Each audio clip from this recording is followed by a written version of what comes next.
Welcome home to USA Global TV and Radio, a place where dreams take flight, with authentic storytelling, diverse perspectives and meaningful conversations, where global stories unite and bridges are built beyond all borders. Discover world-class education, entertainment, hope and inspiration. Together, we're building bridges worldwide. Subscribe to our channel, USA Global TV. Download our app, USA Global TV. Be our guest or join our team. Visit usaglobaltv.com. Thanks to our founder and executive producer, Dr. Jacalyn Kerbeck. Music score by Yeffy Tang from Cloud Road Music. Voiceover artist Mike Porter. Creative direction by Paul Garcia. USA Global TV and Radio, your home for global connection. All rights reserved. This video and its contents are the exclusive property of USA Global TV and Radio. Unauthorized use, duplication or redistribution in any form is strictly prohibited.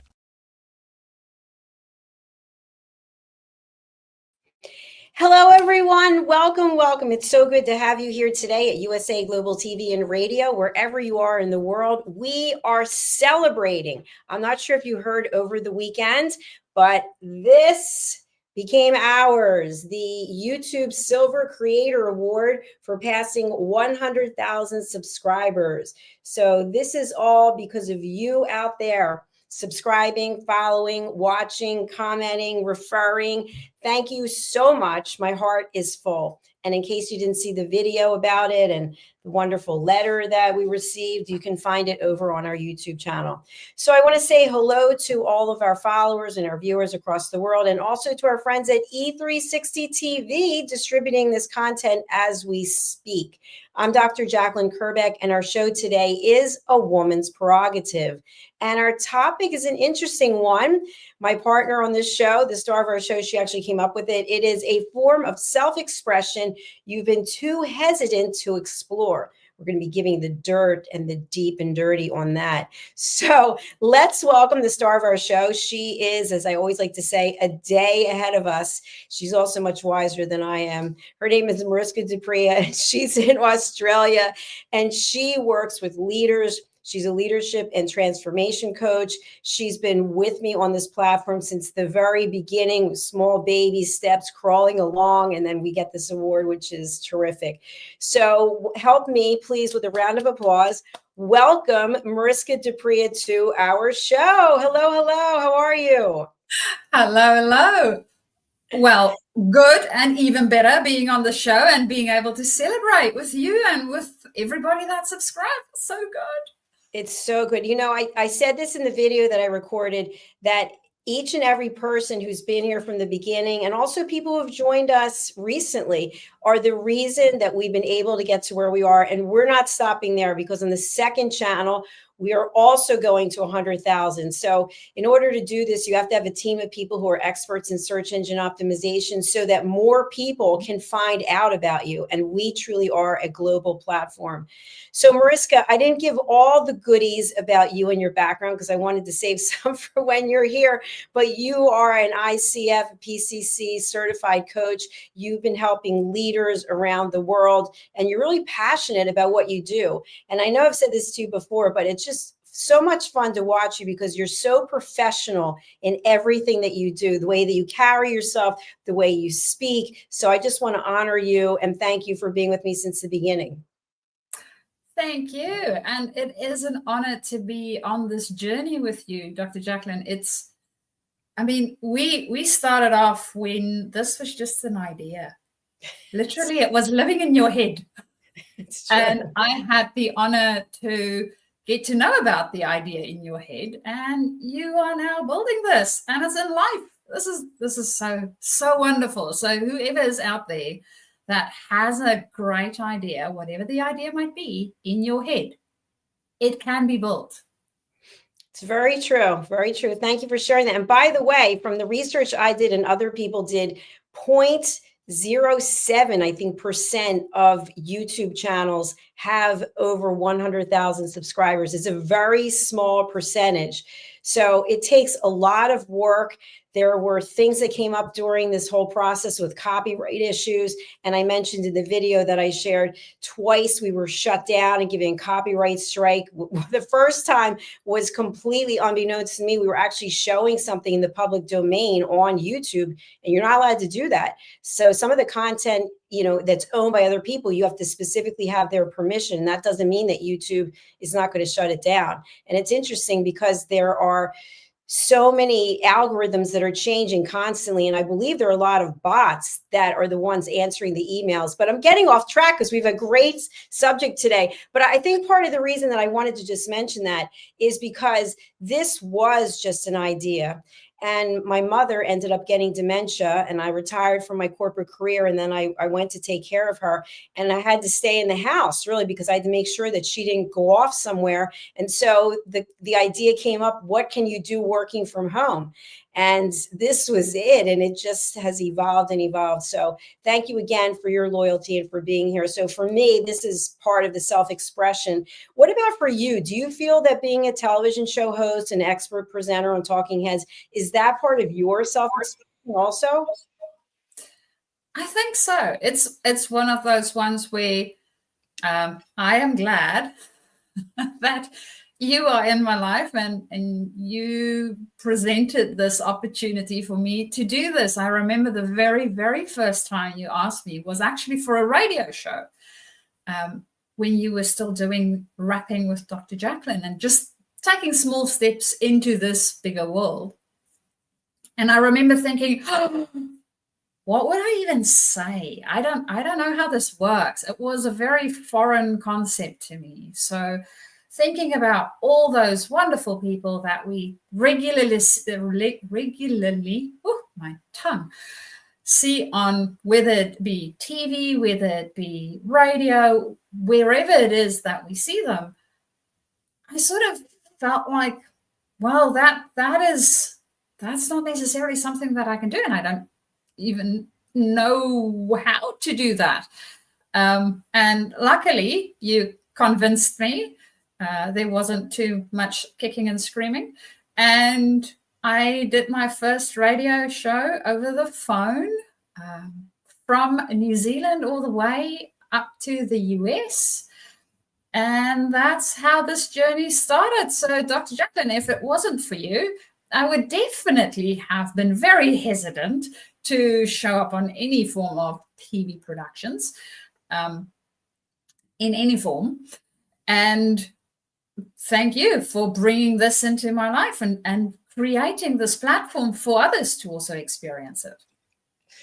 Well, thank you. You know, and I'm glad that you shared that about the radio station, because I had forgotten that. It seems like it was so long ago. It actually was 6 years ago. I think it was 2019. And what I really want to mention about that, because I think it ties in with what we're talking about today, I was cold called from this radio station in New York, and they sought out life coaches through Google, and they found me, which is kind of amazing. And they wanted to know if I would be open to being interviewed as a life coach, and what could I talk about in terms of the pandemic and how the pandemic was impacting people. And I thought about it for a few minutes, and I thought, a radio show, what am I going to say? And I decided to go ahead. And then they called me 3 or 4 days later and said that I had mastered all 5 P's, whatever they're: persistence, presence. I can't remember. If we had our friend Red O'Laughlin here, he'd be able to know, because I'm sure you have to do it for Distinguished Toastmasters. But anyway, they said that I was what they were looking for. And so there was a fee to do it. I think it was $3,500 back then. And I said yes right away. And so the reason I bring it up is there are opportunities that present themselves to us, which may be a way for us to express something that we haven't been able to express. But fear, to your point, it's that fear that keeps us back from being all that we can be. So I would love to have you share, what are some of your fears? I know we've talked about this before, I think, on other shows, but what are some things that you're afraid of, if you don't mind admitting to the entire world who's going to be watching now or later, some things that you're afraid of that you'd like to possibly address? So many things. The first thing that comes up, I think, for me, some odd reason, is heights. So I am not a fan. I don't mind flying too much. I've gotten over that. I used to have a fear of flying. I'm better with that. So that's good. Motion sickness, still a bit of a problem there, but well, I'll talk to my inner ear about that problem. But heights in general, so when it comes to something that's attached to the earth and the top of it is unstable, or it feels unstable to me, I'm not a fan. So I think one of the things, and I have discussed this with my husband a few times, I have not done it as yet, as potentially bungee jumping. So I'm not sure whether I would take that plunge yet. And there is something to be said about facing our fears, right? So I have abseiled before. And the worst part for me about the abseiling was that initial point where you need to go over the edge. So just that tipping over the edge, I don't like it. So I really don't like it. But once the rope is nice and taut and you hang on it and you start to abseil, that's fine. I could do that. That's easy. But that initial getting over the edge of it, not a fan. So that's one of the fears that I can think of, very physical, visceral thing for me. And I'm wondering, Dr. Jacalyn, seeing as we are sharing fears, what would you say is yours? Well, bungee jumping, girlfriend, is right at the top of the list. And I don't think I'm ever going to do it. Zip lining, that's another one. I have a real quick story. We were on a family vacation, and one of my relatives purchased tickets for zip lining. And I said, oh, I'll go zip lining. And when it came, right before, I guess a couple of hours, because you had to meet in advance to go zip lining, I thought, I'm not going zip lining. I have high blood pressure. This doesn't seem like a good idea. So my mother, who at the time was probably 78 or 77, she said, I'll go zip lining. And I felt so foolish, because here my mother is going to go and I'm afraid. So she ended up going, and I think she really enjoyed it. I know from what I've heard, there are these stations, like, I don't know how you get up there, but there are these stations and you zip line and then you stop at another, like a platform or something. So I know that for a fact, I wouldn't have wanted to do it. It reminds me, even though it's different, of riding a roller coaster.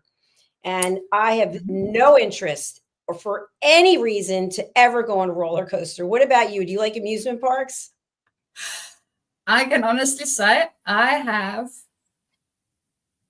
cannot recall ever being on a roller coaster of any sort. I've seen them plenty, but I have not been on any one of them. And as I mentioned before, one of the reasons, motion sickness and me, we're really good friends. It visits me on a regular basis, which is problematic, especially when you're in a roller coaster. So potentially everybody at my back might have a problem with me being on a roller coaster. So I will save them from it, and me from it too. Zip lining, though, now that you've mentioned zip lining, that's actually something that I would enjoy doing, even though it's high up in the treetops. Go figure, right?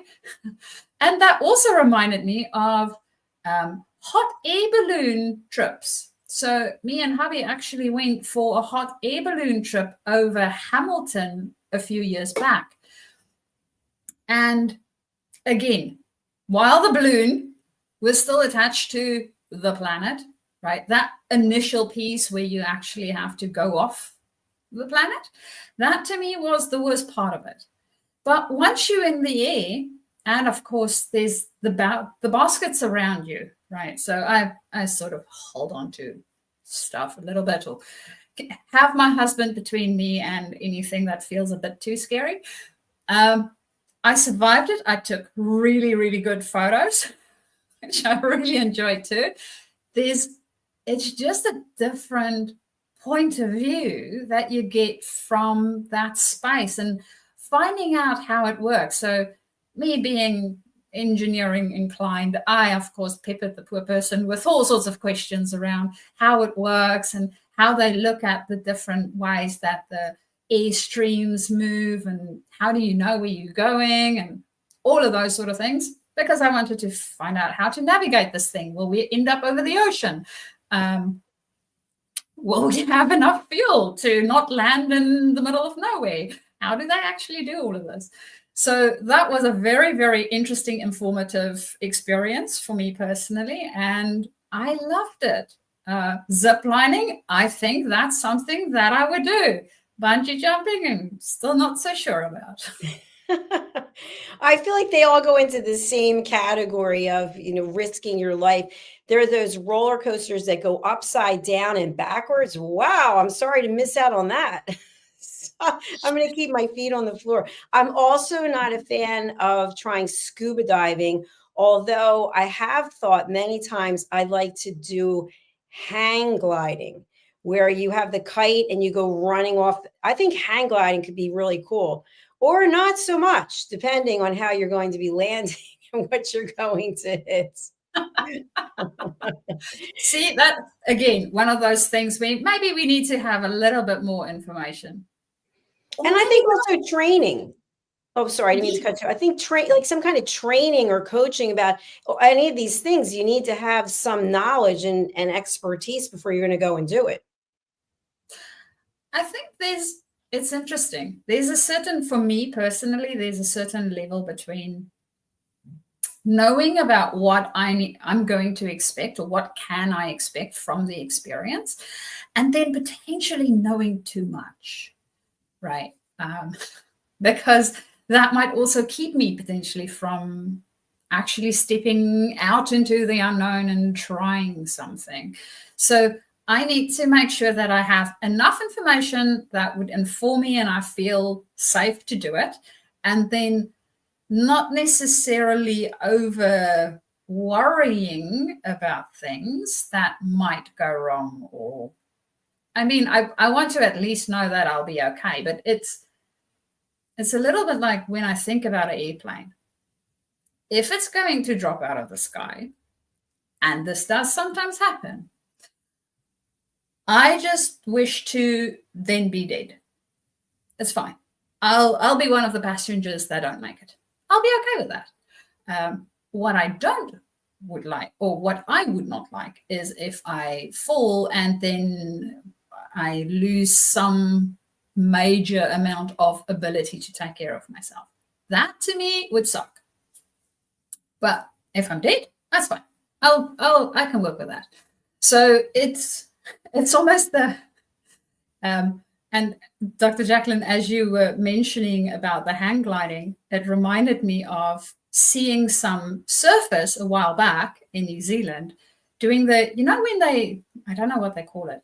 They have the kites and they surf, and then they would go up in the air with the surfboard and the kite. Wow. I don't know what it's called. It looked really, really cool.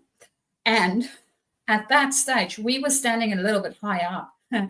There were sharks in the water. You could actually see the sharks. But they were a little bit further out. So they weren't at the beach. They were further out. And I think these guys also saw them because it looked like they tried to get back to land. So, yes, I'm not so sure whether I would want to do that particularly. I don't mind sharks, but I don't want to be in their vicinity when they are around. I've never heard of that before. That sounds like a really interesting opportunity for someone else. I can tell you, since you just touched on it, I am not a fan of the ocean. I think because I have this weird shellfish allergy, so I can't eat shellfish, but I also can't smell like any steaming shellfish. And if I got bit or something, it could be a problem. So I don't really like going in the ocean. I know in places that I've traveled in my life where they have the beautiful green water, the crystal blue water, and you can see everything. And then I'm looking down, I'm like, there's a lot of fish in there. I like, at the Jersey Shore in New Jersey, You can't see the bottom of the water, so you don't know what is in there. So I'm not a boater. So I don't have any interest in expressing myself through boating or wave running or parasailing or any of these other things that are over the water. And you also just mentioned about planes. There have been so many plane crashes recently. It's unbelievable. Small private jets that have crashed, an entire family of 5. I think the CEO of Siemens in, I want to say, Brazil, the whole family was killed. I mean, it's devastating. So I'm wondering if people are going to be afraid of flying for some point, because there's so many near misses. But I want to just turn the conversation just to something about our self-expression. What are some things that we would like to be able to do? For example, for our audience, maybe it's gardening, maybe it's painting, maybe it's doing some kind of singing.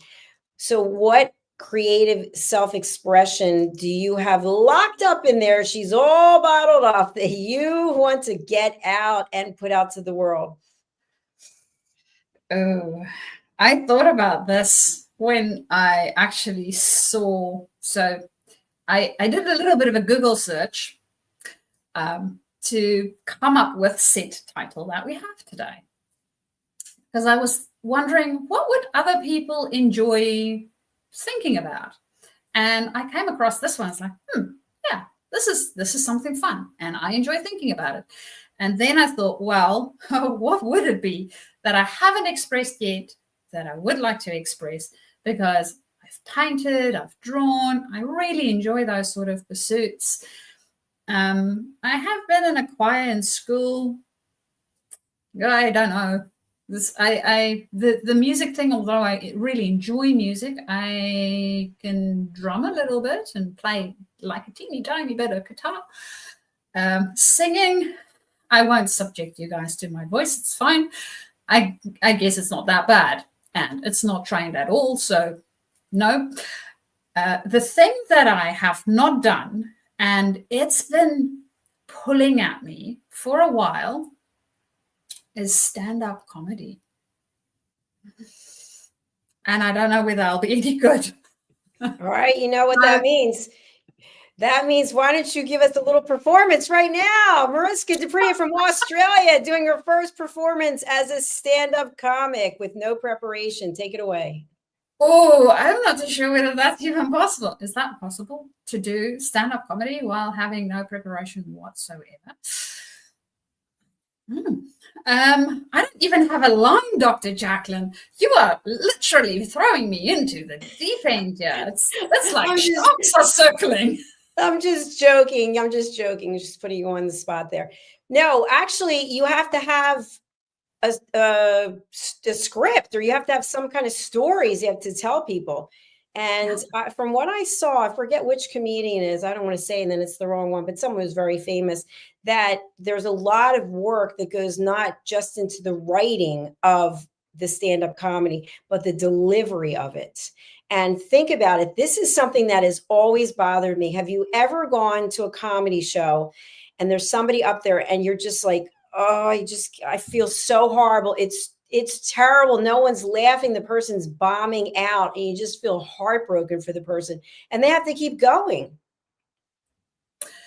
Well, yes. And what my way of thinking about this, and most probably because that is part of the process, is that's great feedback.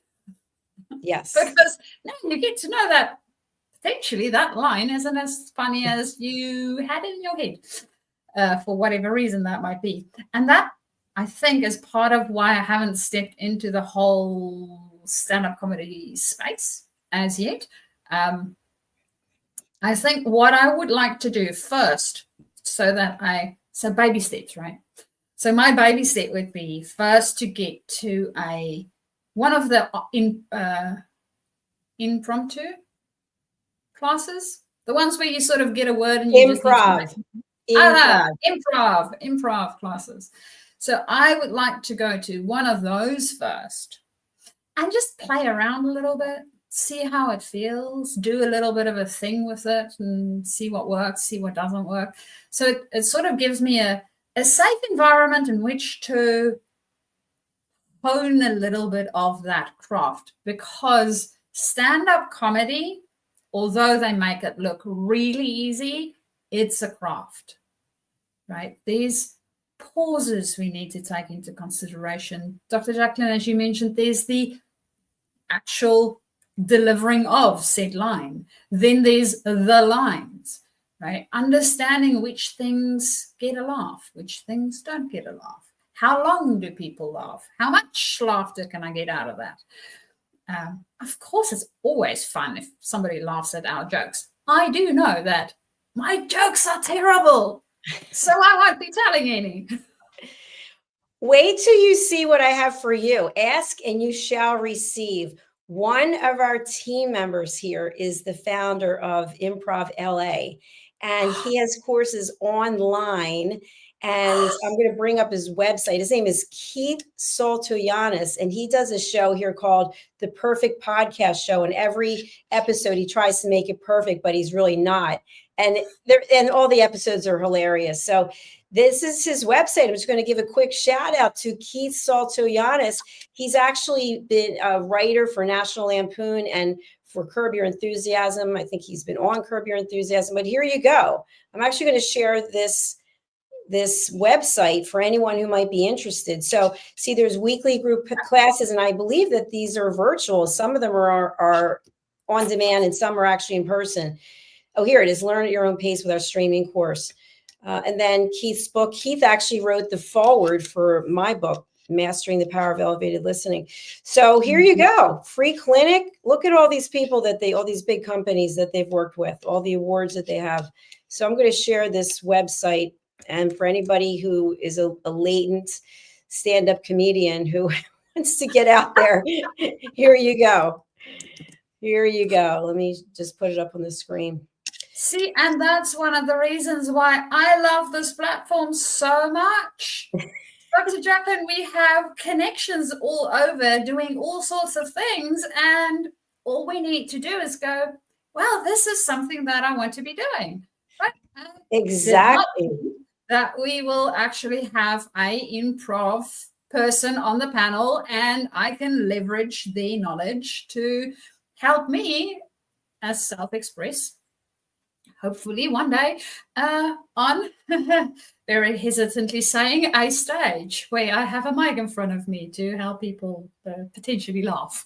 I can't wait. I think it's fabulous. And by the way, his book, did I see the book somewhere? Oh, here's his book, The Improv Mindset. So people can actually buy the book if you don't want to take the courses. I have the book myself. A lot of great tips. And it's interesting because in order to do stand-up, you have to have certain skill sets, but you have to believe in yourself, obviously.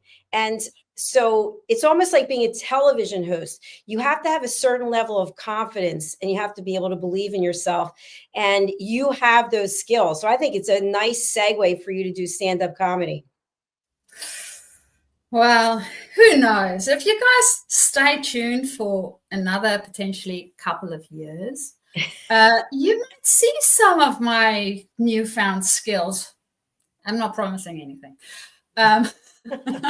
And in saying this is something that I have been thinking about quite a bit because it's fun. Come on, I want to do stuff that's fun, and if I can have other people enjoy it with me, so much better. So yeah, I would enjoy that. I think that's fantastic. I'm all for it. Very happy for you. One of the things I have some knowledge about, but no formal training, but I really enjoy, I love fresh cut flowers. We had a show for a long time with Pet Psychic Amina. We started out with Pet Psychic Amina, and then it evolved to Coexistence and Sustainability. And I learned from her at the time that all these cut flowers are taking away opportunities for the bees to pollinate because we keep cutting down cutting the flowers and bringing them home. But then later, I think she changed her stance on that. So now I'm buying flowers again, is my point. And there is an art to being able to arrange flowers. And I think I have some skill set, but I would love to take a course on how to do flower arranging. And that is something I looked into. I found places that were offering it, and I just thought I feel stupid going by myself. So we'll see. But that is a great way to express yourself as well. And then you're creating something that's beautiful. If you're doing it well, I should say. Well, even if you are still experimenting with it, right? That's how we learn. We get to look at it. To me, arranging flowers it's also an art form. Yes. So if I think about painting, for instance, right, I am fairly well versed in oil painting, and I've recently started with water painting. 2 different mediums, 2 different ways to approach them. You can have a beautiful sunset, and I can do it easily in the oil, and with water, oh man, it just does not come out the way that I want it to come out.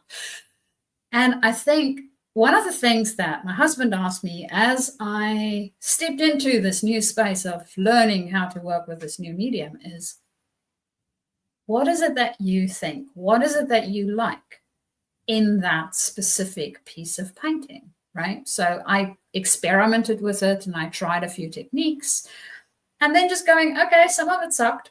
It doesn't look like a masterpiece.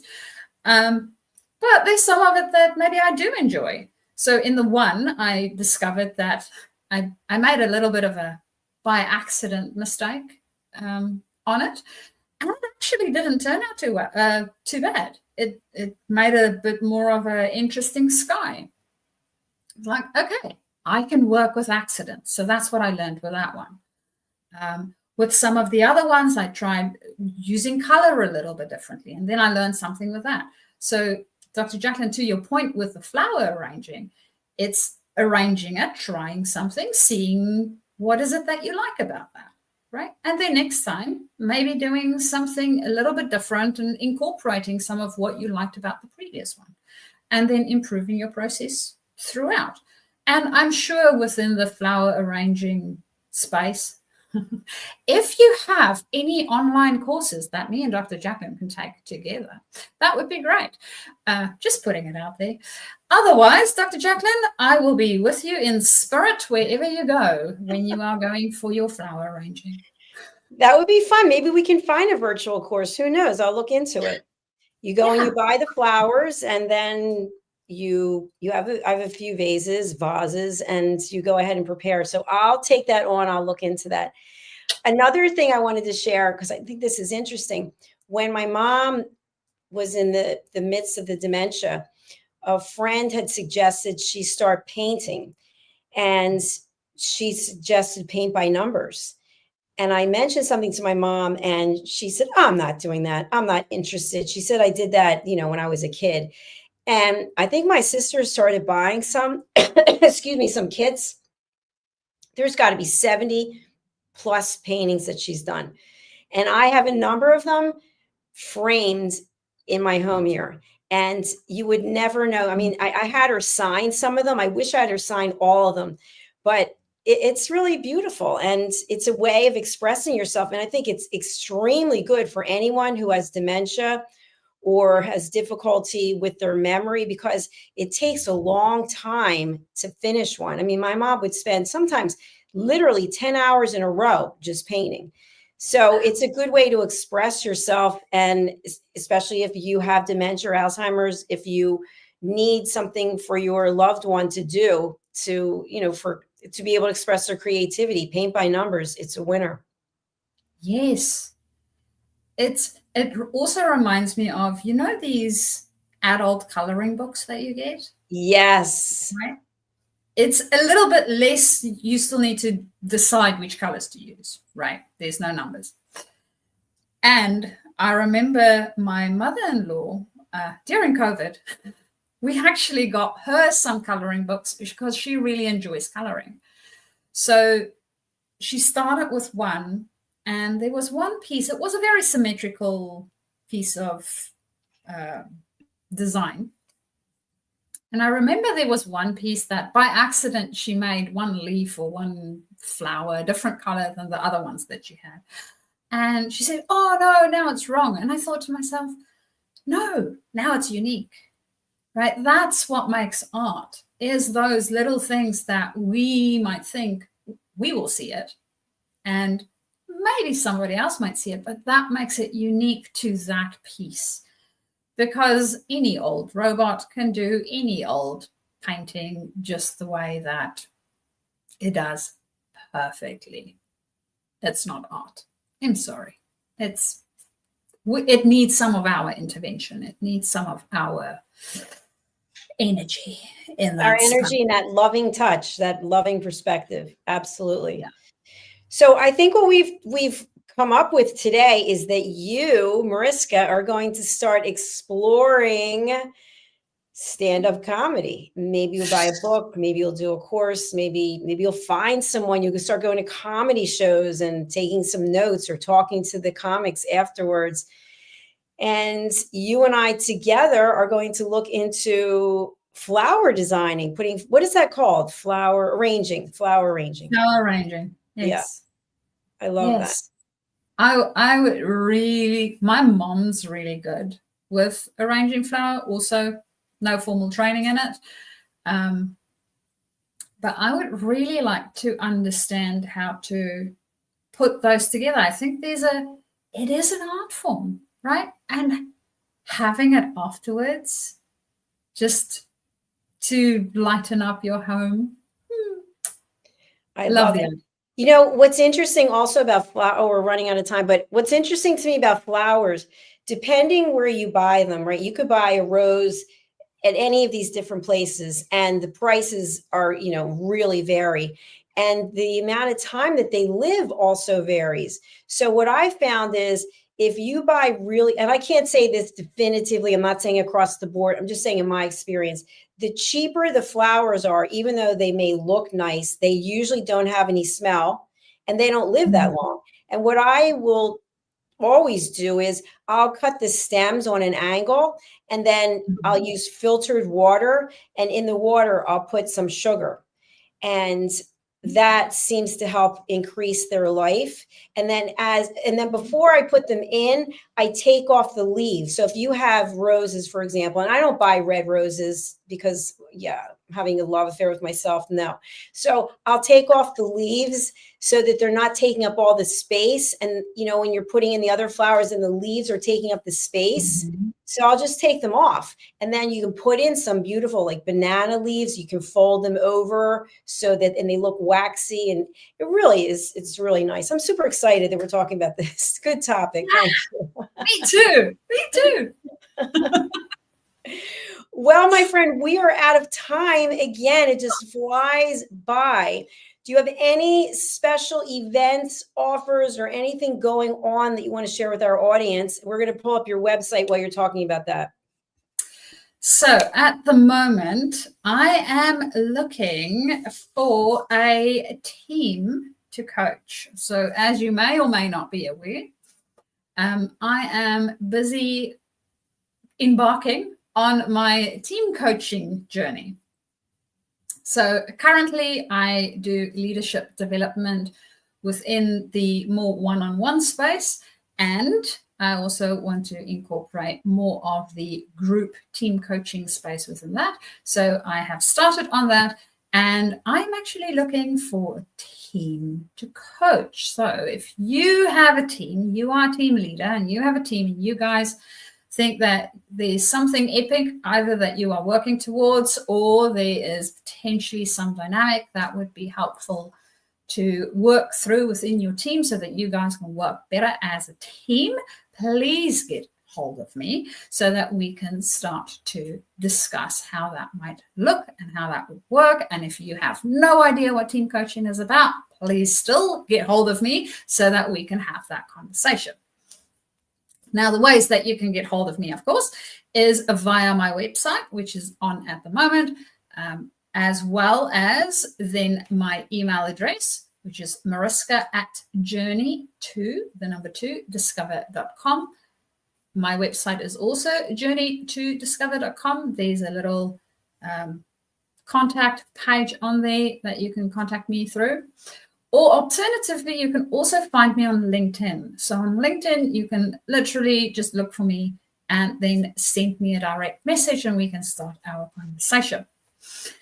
So that is if you have a team that you are working with or within, and you would like to explore some ways of increasing your productivity, of working better together as a team, or if you are working towards something specific and maybe you feel that there needs a little bit more oomph.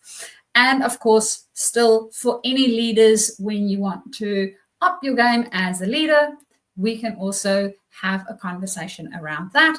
And do go and have a look on our YouTube site under USA Global TV and Radio, because there's a whole bunch of content there in our Talking Heads section where you can find out a little bit more about what good leadership can potentially be and how you can bring that into your space. So that's me, Dr. Jacalyn.